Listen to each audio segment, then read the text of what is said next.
Hello, in this video we are going to study the control statements or loops in PHP. Now what are control statements? Control statements are statements which we use to execute particular block of code a number of times. जब भी हमें एक block of code number of times execute करना होता है तो हम उसे उतनी बार ना लिख के कंट्रोल स्टेटमेंट में लिखते हैं तो वो ब्लॉक ऑफ कोड जितना बार हम चलाना चाहते हैं हम चला सकते हैं कैसे वो हम देखेंगे now there are different types of control statements in PHP. Let me list out them.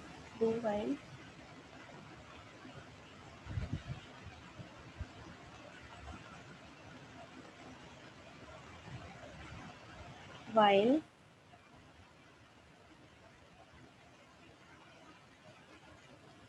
for.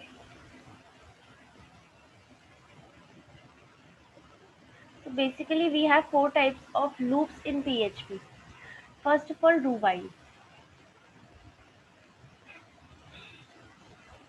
The syntax goes like this. How we write do while? Do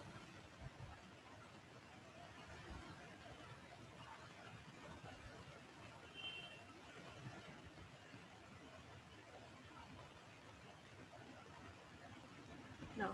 How we write it? Do then curly braces. Here we mention the condition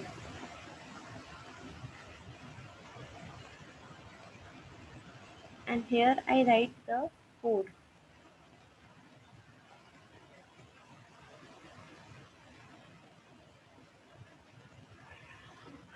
Do is a keyword. We open the curly braces and close it. In the curly braces we write the code to be executed. जो भी code हमें execute करना है वो हम इन curly braces के बीच में लिखते हैं. Then here goes the while keyword and here goes the condition. ये कोड अगर हमें किसी कंडीशन पे डिपेंड करके एग्जीक्यूट करना है तो वो कंडीशन हम यहाँ लिखते हैं. For example I will take a variable to control the loop. Let me initialize. This is called the initialization.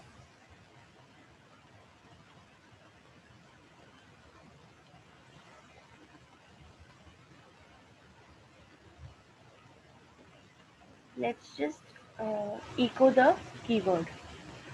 And I need to echo I until the value of I becomes say 5.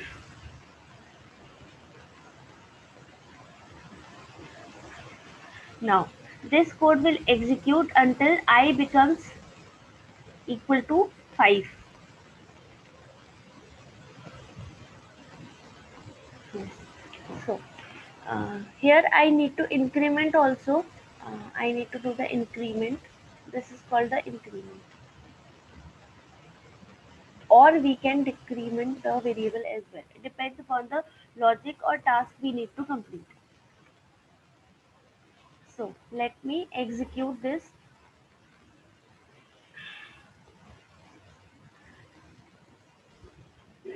This is the value of the counter variable $I. The loop executed 5 times because I have put the condition that I should be less than or is equal to 5. Whenever I becomes greater than 5, that is the sixth. Whenever I जब भी I की value 6 होगी ये loop चलना बंद हो जाएगा. Now हम एक ब्रेक इसमें अपेंड कर देते हैं ताकि हमें समझ में आ जाए वो loop.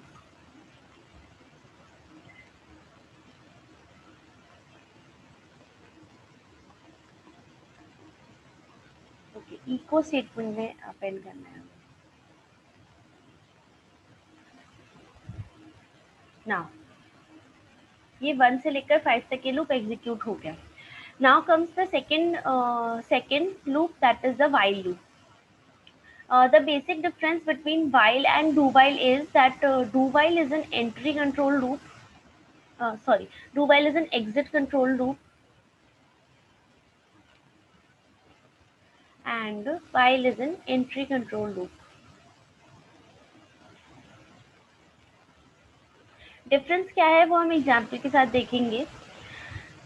Increment initialization and the condition, ये सभी चीज़ें वाइल में भी होती है, बस वाइल हम पहले लिखते हैं, वाइल लूप में हम कंडीशन पहले चेक करवाते हैं।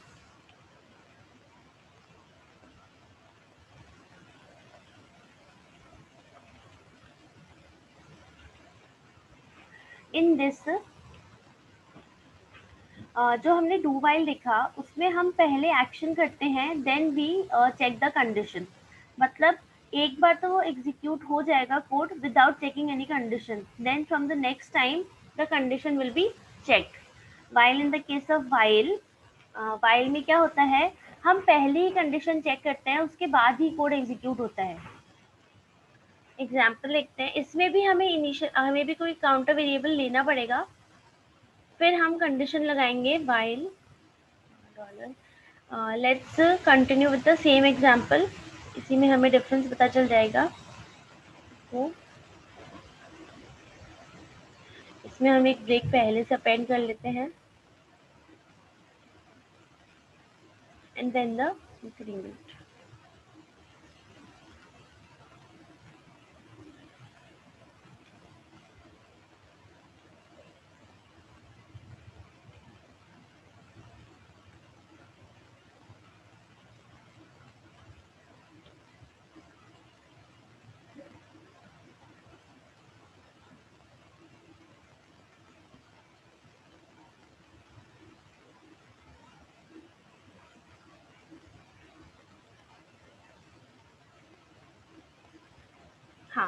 हाँ, ये टर्मिनेशन जो है वो हमें लगाना पड़ता है हर जगह। हाँ, तो हमने डू वाइल देखा था जिसने भी सेम आउटपुट दिया था, अब हमने वाइल लूप देखा जिसने सेम आउटपुट दिया है।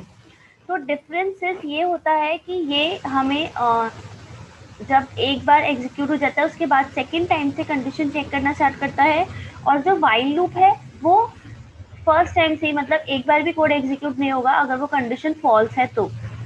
हम देख लेते हैं ये चीज़। Dollar I should be equal to 5। ये देखो, अगर मैंने ये सेम कंडीशन यहाँ पे भी लगा दी तो ये कंडीशन अभी ट्रू होगी ही नहीं, क्योंकि आई 1 है और ये वाली कंडीशन ट्रू नहीं है, तो ये जाएगा ही नहीं इस ब्लॉक में, तो आई प्लस प्लस होगा भी नहीं। जबकि इसमें क्या होगा कि पहली बार तो आई प्रिंट हो जाएगा, मतलब 1 प्रिंट हो जाएगा, फिर दोबारा जब ये कंडीशन चेक करेगा तो कंडीशन फॉल्स होगी, फिर ये लूप में नहीं जाएगा। एग्जीक्यूट करके हम इसका आउटपुट देख लेते हैं। सी, डू वाइल ने क्या किया, 1 तो प्रिंट कर दिया क्योंकि पहली बार तो वो चल गया लूप। फिर सेकेंड टाइम जब उसने कंडीशन चेक की सेकेंड एग्जीक्यूशन के लिए तो कंडीशन फॉल्स निकली, तो उसने लूप ब्रेक कर दिया। इसमें क्या हुआ, इसमें एक बार भी एग्जीक्यूट नहीं हुआ। So this is the basic difference between do while and while loop. Now अब हम चलते हैं नेक्स्ट फॉर लूप की तरफ। फॉर लूप में क्या होता है, फॉर लूप में भी सेम काम होता है, बस ये जो initialization, increment and the condition, ये तीनों चीजों को हम ग्रुप में एक ही बार में लिख देते हैं। कैसे लिखेंगे इसको,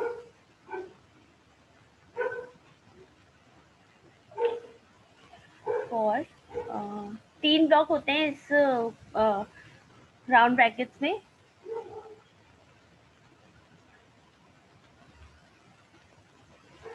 Initialization, then semicolon, now goes the condition, then semicolon, and then the increment or decrement। इसमें तीन ब्लॉक लिखे जाते हैं, पहले इनिशियलाइज करते हैं, फिर हम उसको टर्मिनेट करते हैं, देन कंडीशन लिखते हैं टर्मिनेशन के साथ, then goes the increment decrement. Increment decrement को टर्मिनेट नहीं करते हैं क्योंकि वो लास्ट स्टेप होती है, और यहाँ पे हमें जो कोड एग्जीक्यूट करना है वो हम लिख देते हैं। एग्जाम्पल देख लेते हैं हम लोग, सेम एग्जाम्पल ही कॉपी कर कंटिन्यू कर लेते हैं हम लोग। For dollar I is equal to 1, dollar I should be less than और equal to 5, and dollar I इको करा लेते हैं डॉलर आई को।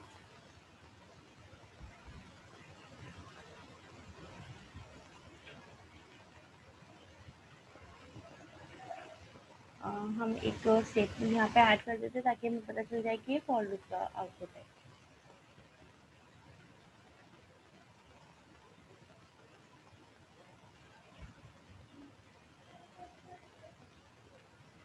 हम्म, तो फॉर लूप ने भी सेम आउटपुट दिया है, फॉर लूप, और 1 से लेकर 5 तक उसने प्रिंट कर दिया।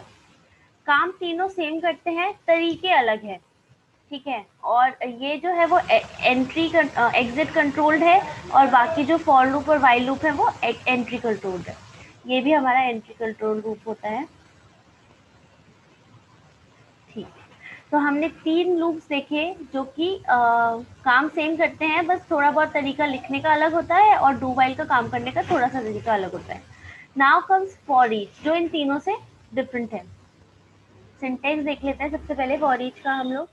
हाँ, तो for loop, while loop, do while loop जो हमने देखा वो सिंपल वेरिएबल्स के साथ वर्क करते हैं। नाउ एक स्पेशल टाइप के वेरिएबल्स होते हैं एरे। तो अगर हमें किसी लूप को एरे के थ्रू इटरेट करवाना है, या हमें एरे की पर्टिकुलर वैल्यूज प्रिंट करवानी है, एरे की लेंथ तक हमें किसी लूप को चलाना है, तो फर्स्ट चीज हमें प्रीरिक्विजिट क्या होगी कि हमें एरे की लेंथ पता होनी चाहिए। इन केस हमें एरे की लेंथ नहीं पता है, या हम एरे की लेंथ के साथ वर्क नहीं करना चाहते हैं, तो आते हैं फॉर ईच लूप्स जो बने ही एरे के लिए हैं।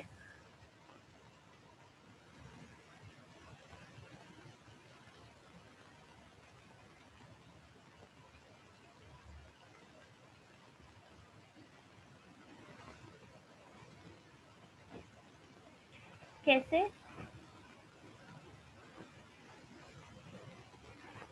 सिंटेक्स देख लेते हैं हम लोग कैसे लिखते हैं फॉर ईच को। फॉर एग्जाम्पल हमने एक एरे बनाया है इस नाम से, इसमें कुछ हमने वैल्यूज रख दी है।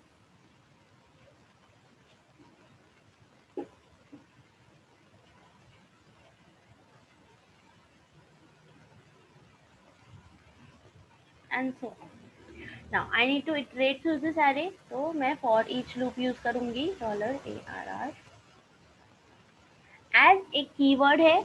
यहाँ जाता है हमारा एरे का वेरिएबल या एरे का नाम कह सकते हैं, जो भी एरे के थ्रू हमें इटरेट करना है वो एज कीवर्ड है, as dollar value. Now this value is a variable to signify this value. It will be these values. It will be these values at अलग अलग stages. Now इसको करा देते हैं हम, जो भी हमें कोड एग्जीक्यूट करवाना है वो हम यहाँ पे लिख सकते हैं।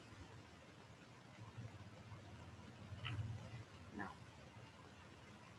we will see this with an example. एक मैंने एरे बना दिया से नेम्स का, कुछ भी नाम लिख सकते हैं यहाँ पे हम।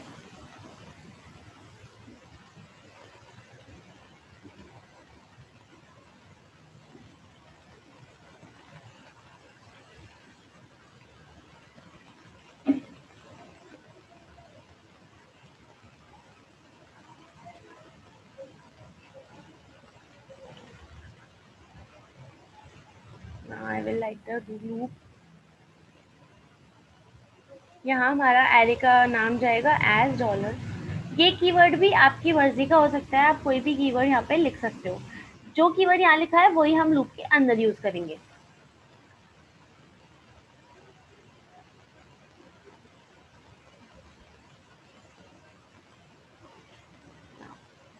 हम इसका आउटपुट देख लेते हैं, एक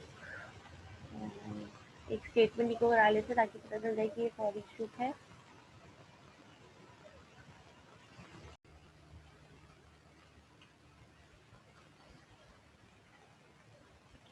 अब हम इसका आउटपुट देख लेते हैं। 53 लाइन पे।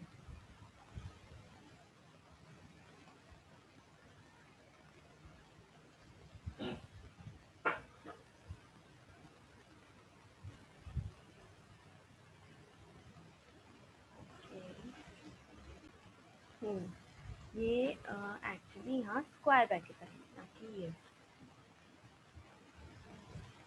ना फॉर ईच लूप जो हमने एग्जीक्यूट करवाया है उसमें क्या है कि जो वैल्यूज हमने एरे में दी थी वो हमने डॉलर वैल्यू कीवर्ड के थ्रू और डॉलर वैल्यू वेरिएबल के थ्रू यहाँ पे एक्सेस कर ली, और हमने एज सिंपल वेरिएबल्स इनको प्रिंट करवा लिया है।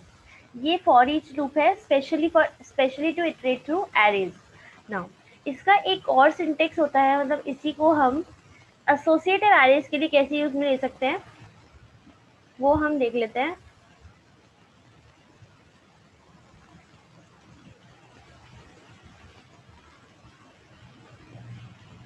जो इसका सिंटेक्स होगा लिखने का तरीका, जब हमें कीज को भी वैल्यू के साथ साथ जो इसकी की बनाते हैं हम लोग उनको भी अगर प्रिजर्व करना है तो हम लिखते हैं ऐसे डॉलर ARR जो हमारा एरे है एज डॉलर की।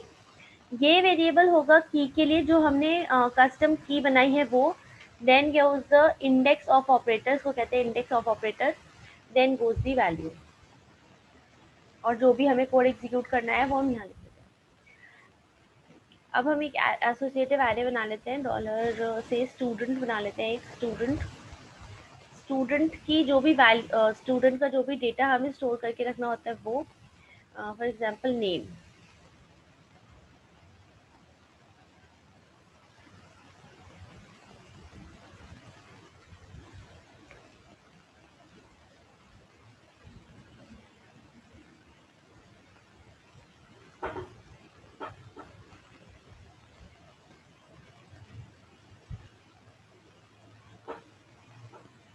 ये हमारा एसोसिएटिव एरे हो गया है।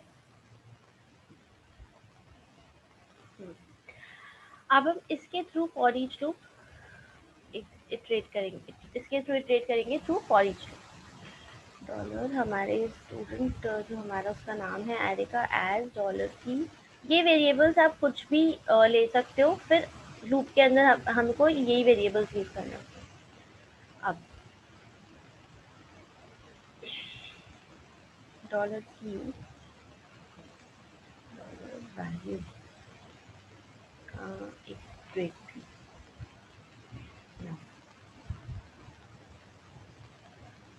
एक और ब्रेक लगा लेते हैं स्टार्टिंग में। यहाँ यहाँ एक और ब्रेक मैं लगा देती हूँ ताकि पता चल जाए। हाँ, तो हमने जो एरे प्रिंट करवाया, पहले जो हमने एरे प्रिंट करवाया था वो कीज के साथ नहीं था, हमने सिर्फ वैल्यूज प्रिंट करवाई थी। अब मैंने क्या किया, एक एसोसिएटिव एरे बनाया है and I have equal the keys and the value. तो इस तरीके से आप एरे के थ्रू इटरेट कर सकते हैं एंड एसोसिएटिव एरे के थ्रू भी इटरेट कर सकते हैं जहाँ हमें कीज भी चाहिए और वैल्यूज भी चाहिए। तो ये थे हमारे लूप्स। ब्रांचिंग स्टेटमेंट्स भी इनको कहा जाता है। लूप्स इन PHP जो हमें पर्टिकुलर ब्लॉक ऑफ कोड अगर नंबर ऑफ टाइम्स एग्जीक्यूट करना है तो हम लूप्स यूज में ले सकते हैं। Thank you, this is all for the video.